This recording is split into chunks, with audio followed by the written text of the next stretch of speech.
So I'm going to make a short video here on a tractor starting issue that I had with this 1987 John Deere 6400.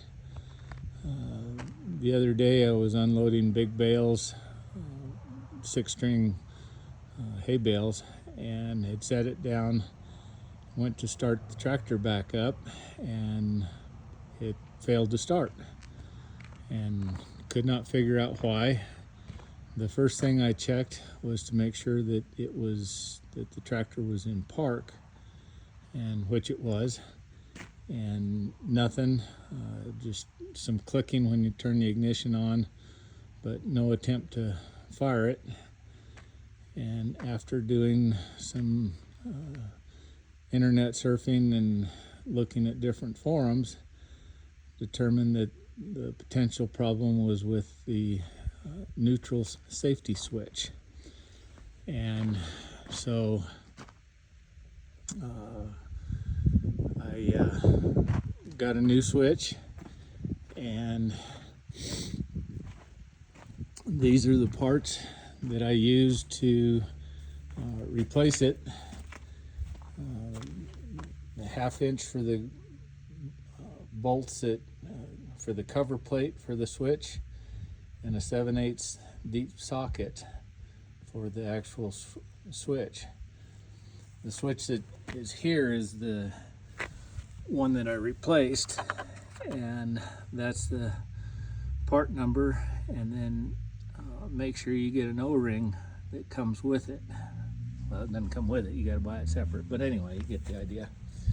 And then an oil pan. I did it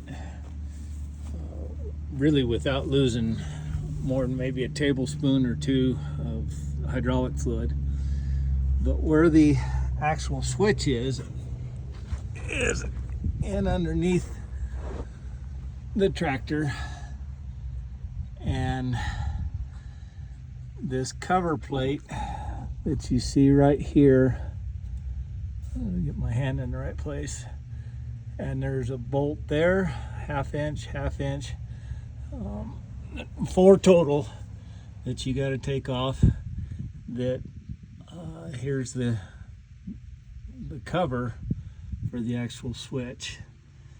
And since it had been a while or I don't know when it was ever replaced, took the air compressor and just blew everything off and pulled the cover off. And I don't know if you can kind of see where the switch is back underneath there. Let's see if I can get it. So there's the switch, and once I had the right nuts and bolts or sockets, it took me less than 15 minutes to replace it, and tractor fired right up.